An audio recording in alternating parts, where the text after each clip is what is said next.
Oi pessoal, Pastor Sérgio Bento aqui, a PS82 Português. Eu gostaria de compartilhar com vocês uma mensagem que eu entreguei na igreja ontem, que foi dezembro 17 de 2023. Certamente a pregação foi em espanhol e a gente teve o nosso programa também tudo em espanhol. Mas eu gostaria de compartilhar isso porque é, é simplesmente maravilhoso ver o que Deus fez em contradisposição ao que Satanás fez. Então, é uma mensagem um tanto quanto diferente da mensagem tradicional que a gente sempre escuta nesse tempo de Natal. Não vou entrar em questões se Jesus nasceu em dezembro 25 e tudo isso, a gente sabe que não foi, mas é um dia que a gente observa para celebrar o nascimento do nosso Senhor Jesus Cristo. Então, tudo bem. Tirando essas coisinhas de lado, deixa eu começar com esse texto que você pode ver aí, que está em Gênesis capítulo 3, versículo 15. Depois que Adão e Eva, ou seja, Eva e Adão pecaram, Deus começa então no capítulo 3, ele começa a dar o castigo que tanto a serpente como os seres humanos e Eva, Adão, eles vão receber. E então Deus faz assim, capítulo 3, versículo 15. Porém, inimizade entre ti e a mulher, entre a tua descendência e o seu descendente. Este te ferirá a cabeça e tu lhe ferirás o calcanhar. Todos os teólogos conservadores vão aceitar o fato de que a descendência da mulher é Jesus Cristo. Mas existe uma certa dúvida na cabeça de muitas pessoas, quem é a descendência de Satanás? Quem é a descendência de Satanás? A descendência de Satanás não pode ser nada mais seres humanos, porque então não é descendência como a palavra mesmo significa, que é alguém que teve filho e filho e filho e filho e filho. Então, a ideia aqui é que Satanás mesmo vai produzir uma geração de seres que vai ser chamado descendência, em outras traduções vão ser chamados semente. Em inglês mesmo, e no próprio hebraico vai usar a palavra semente. A semente da mulher e a semente da serpente, que nós chamamos de Satanás. Aí então a pergunta, se a gente assume corretamente de que a semente da mulher é Jesus, a gente tem que fazer a pergunta: quem é a semente de Satanás? E se a gente vai lá em Gênesis capítulo 6, começando no versículo 1 até o versículo 4, pelo menos até o versículo 4, diz assim: como se foram multiplicando os homens na terra e lhes nasceram filhas, vendo os filhos de Deus. E a gente sabe que os filhos de Deus, essa frase vai aparecer 6 ou 7 vezes na Bíblia. E sempre essa frase se refere a seres divinos.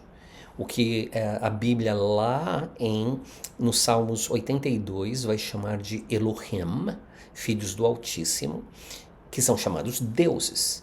Então, esses filhos de Deus aqui em Gênesis capítulo 6 são deuses caídos. Alguns vão se referir a eles a anjos caídos, mas é uma referência errada.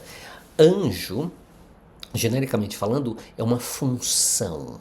Por exemplo, em Apocalipse capítulo 2 e 3, quando Jesus está falando através de João, Deus, Jesus, o anjo João, o que vai acontecer é que Deus vai chamar os pastores da igreja de anjos, ou seja, mensageiros. Mas o pastor não é anjo no sentido de que em sua existência ele seja um ser divino. Nenhum pastor é um ser divino. Todos nós somos seres humanos. Então, o que nós entendemos exegeticamente é que filhos de Deus necessariamente é a existência de seres divinos, e neste caso, seres divinos caídos não são anjos, mas são deuses do conselho divino, no qual Deus estava no meio, de acordo com Salmos 82. Então o que diz? Vendo os filhos de Deus que as filhas dos homens eram formosas, e filha dos homens é que é filha de todo homem, não é só de Caim, não. É filha de todos os homens. Elas eram formosas, bonitas. Tomaram para si mulheres, as que entre todas mais lhes agradaram. Eles tomaram. Existe um ato de violência destes seres divinos caídos, um ato de violência em tomar estas mulheres.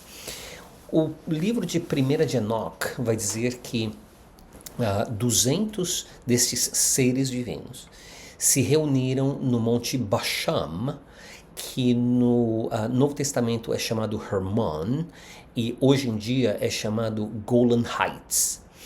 E lá eles se reuniram com o líder dele, que Enoch vai chamar de Shemihasa ou Azazel. E Azazel é aquele ser que o livro de Levíticos vai dizer a respeito, que quando existe o sacrifício de 2 ovelhas, uma vai para Deus, Jeová ou Yahweh, e outra é levada para o deserto em apresentação a este ser chamado Azazel. E nós sabemos que Azazel é quem nós chamamos de Satanás. E o livro de Enoch vai dizer então que esses seres divinos, esses deuses caídos, eles tramaram entre eles mesmos ter relações sexuais com as mulheres. Sim, penetração física com as mulheres. E o primeiro passo que eles deram foi observar, o segundo foi tomar essas mulheres violentamente. Eu diria que talvez existiram aquelas mulheres que quiseram ter relações sexuais com esses seres divinos, mas em sua grande maioria as mulheres resistiram, então elas foram tomadas, elas foram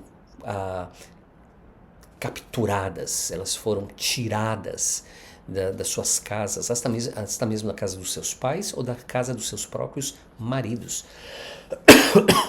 A Bíblia não determina se essas mulheres eram solteiras ou casadas, mas estes seres divinos não tinham nenhuma moralidade ou ética. Para eles não importavam. Se as mulheres eram formosas e eles queriam essas mulheres, eles tomavam essas mulheres. Aí então, versículo 3 diz assim: Então disse o Senhor, o meu espírito não agirá para sempre no homem, pois este é carnal, e os seus dias serão 120 anos. E aqui a gente tem os 120 anos que Noé teve para construir a arca. Não significa que a vida do homem foi limitada a 120 anos, mas 120 anos para Noé construir a arca. Aí então, versículo 4 diz algo muito interessante, porque diz assim: Ora, naquele tempo havia gigantes na terra. Aqui, gigantes, com a evolução da tradução do texto original até a Septuaginta, a tradução então se faz gigantes, que é a palavra Nephilim. E sempre quando a gente vê IM no final, é a palavra plural para o pronome masculino. Então, naquele tempo havia gigantes, Nephilim, na terra. E também depois, quando os filhos de Deus possuíram as filhas dos homens, as quais lhes deram filhos, estes foram valentes varões de renome na antiguidade.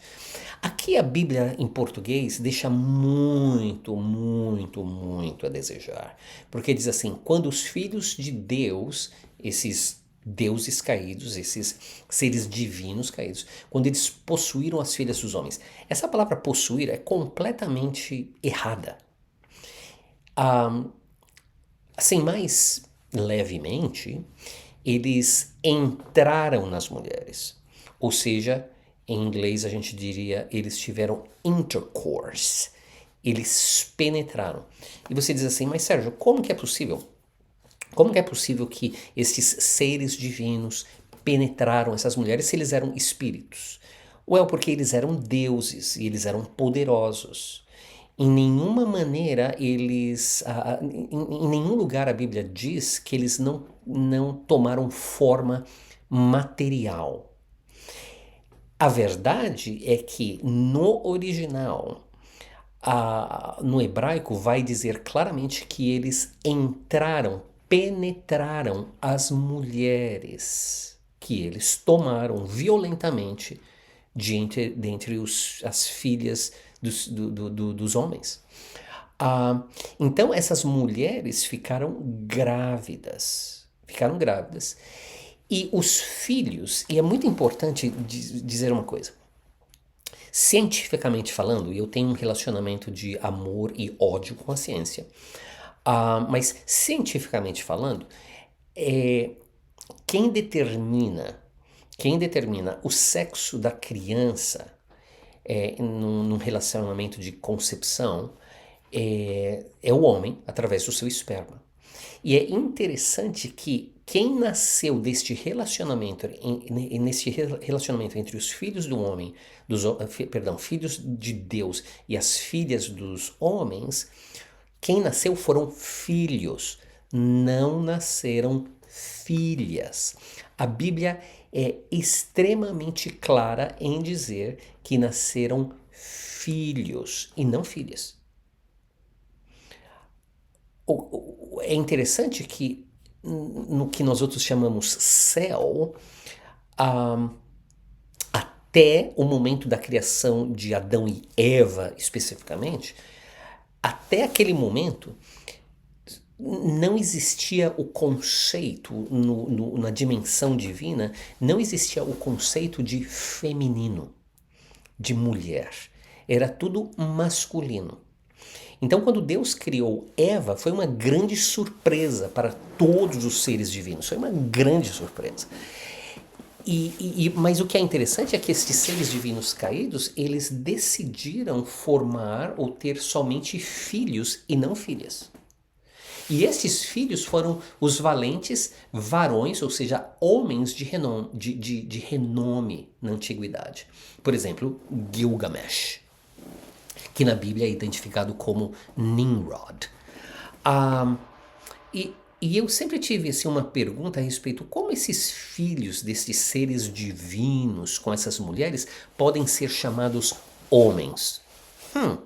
Aí o Espírito Santo me levou até Lucas capítulo 1. Porque o que a gente vai ver é que Lucas, e não somente Lucas, mas toda a questão do nascimento de Jesus, basicamente nos diz a respeito de Deus se fazer homem. Então Jesus é considerado 100% homem e 100% Deus. Então, se Jesus é chamado homem e ele é 100% divino, nós vemos então que os filhos entre os deuses caídos, aqueles seres divinos de Gênesis 6 caídos com as mulheres, também podem ser chamados homens. Okay? Ainda que os homens, os varões da antiguidade, que Gênesis capítulo 6 nos fala a respeito, eles tinham, por consequência deste relacionamento híbrido entre seres divinos e mulheres, eles tinham algumas deformidades morais e físicas. Por isso eles eram gigantes. Jesus, quando nasceu, ele não era um gigante, mas ele era 100% homem e permaneceu 100% Deus. Mas é interessante, eu quero fazer uma distinção da ação daqueles seres divinos em relação às mulheres formosas, lindas, filhas dos homens, em relação à ação de Deus em relação a Maria. Porque o anjo Gabriel foi enviado a Maria e ele começou a dizer a Maria o plano de Deus, que era Maria ficar grávida e então nasceria Jesus, ao qual ela colocaria o nome de Jesus.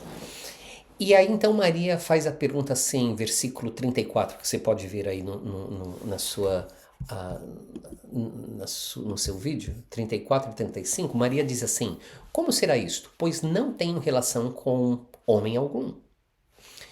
E o anjo, Gabriel, responde assim: Descerá sobre ti o Espírito Santo, e o poder do Altíssimo te envolverá com uma sombra.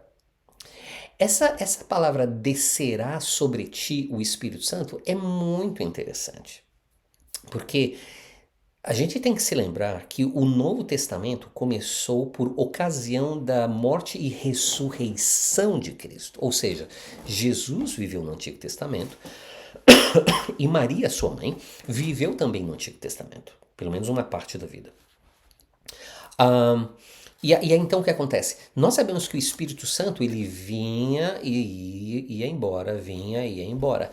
E Gabriel fala assim para Maria: Maria, o Espírito Santo vai vir sobre você, que é um aspecto, que é uma característica interessante do Antigo Testamento. Se você vai lá em Isaías capítulo 32, que é muito interessante, de 14 até o 17, que tem um relacionamento com Isaías 9, que fala a respeito do nascimento de Jesus, esse filho prometido, o príncipe de paz e tudo isso. Mas fala a respeito das trevas que reinavam sobre Israel e sobre Jerusalém. E aqui no capítulo 32 de Isaías, vai dizer assim: o palácio será abandonado, a cidade populosa ficará deserta. O fel e a torre da guarda servirão de cavernas para sempre, folga para os jumentos selvagens e pastos para os rebanhos. Até que se derrame sobre nós o quê? O Espírito lá do alto. Então o deserto se tornará em pomar, e o pomar será tido por bosque. O juízo habitará no deserto e a justiça morará no pomar. O efeito da justiça será o quê? Paz. E o fruto da justiça, repouso e segurança para sempre. É inevitável não conectar esse texto de Isaías 32 com Isaías 9 e aí então com Lucas capítulo 1, que fala a respeito do nascimento de Jesus. Porque Jesus é o príncipe de paz que reinará sobre o reino de Davi eternamente. Mas aí o negócio fica mais lindo. Porque, olha, nós evangélicos, ou como nós diríamos antigamente, nós os protestantes, nós cometemos um erro muito grande. Porque, dado que a Igreja Católica dá tanta ênfase à pessoa de Maria, nós, protestantes evangélicos, não damos nenhuma ênfase à pessoa de Maria, o que é um grande erro. Porque Maria deveria ser, até mesmo para nós evangélicos, um modelo de vida. Porque ela é a favorecida, ela era a escolhida. Havia algo nela que não era necessariamente uma beleza física, como os deuses caídos de Gênesis 6 olharam nas mulheres. Ela tinha um coração lindo de completa fé e confiança em Deus, ainda sendo uma mulher extremamente jovem. Chamamos mulher porque ela já havia passado por aquela festa de transição entre ser menina, ser adolescente, para ser mulher. E o que é lindo nesse relacionamento entre Deus e Maria é que, primeiro, ele diz assim: descerá sobre ti o Espírito Santo, mas aí diz assim: e o poder do Altíssimo te envolverá com uma sombra. Com uma sombra. E se a gente vai lá em Êxodo capítulo 40, versículo 34 e 35, vai dizer assim. Deixa eu apagar isso aqui. Vai dizer assim: então a nuvem cobriu a tenda da congregação, e a glória do Senhor encheu o tabernáculo. Moisés não podia entrar na tenda da congregação porque a nuvem permanecia sobre ela e a glória do Senhor enchia o tabernáculo. A gente vê tanto em Isaías como em Êxodo a presença de Deus sobre a Maria. Gênesis capítulo 6 mostra a violência daqueles deuses caídos, aqueles seres divinos caídos, em contra das mulheres. Em Lucas capítulo 1, versículo 34 e 35, e principalmente o 35, a gente vê a graça, a misericórdia, o amor, o carinho e o cuidado de Deus. Deus olhou para Maria. E quando ele enviou o Espírito que desceu sobre ela e o seu poder que a envolveu, o que Deus considerou Maria, ou o que Deus fez de Maria, foi o seu tabernáculo. É simplesmente lindo. Deus olhou para uma jovem mulher e ele deu a ela a opção, ainda que nós temos que ler entre as linhas, Deus deu a ela a opção de dizer, eu não. Quantas vezes você não disse não a Deus? Deus te fala para fazer alguma coisa e você fala não. Quantas pessoas, já com uma certa idade, nos seus 40, 50, 60, 70, 80 anos de idade, olham para trás e dizem assim, se eu somente tivesse dito sim a Deus, minha vida hoje seria diferente. Então Maria teve a opção de dizer não a Deus. Mas a razão que Maria foi escolhida é porque Deus sabia que ela diria sim. Porque ela confiava completamente em Deus. Ela tinha uma fé absoluta no Altíssimo. E quando Deus viu isso nela, Deus então pousou sobre ela. Deus nunca teve uma penetração física em Maria. Porque em Gênesis capítulo 6, aqueles anjos usaram os óvulos das mulheres com os espermas que eles criaram neles mesmos. Em Lucas capítulo 1, Deus nunca estuprou Maria. Deus nunca abusou de Maria. Deus repousou sobre Maria. Deus fez de Maria seu tabernáculo. E ali ele produziu tanto o esperma como o óvulo. E Jesus foi concebido. Sabe o que é interessante? Pedro vai dizer assim, que nós somos templos de Deus. E eu somente fico imaginando, se nós tivéssemos a fé de Maria e a confiança que ela teve em Deus, o que Deus não poderia fazer em nós e através de nós. Sabe qual é o maior presente que você pode dar a Deus?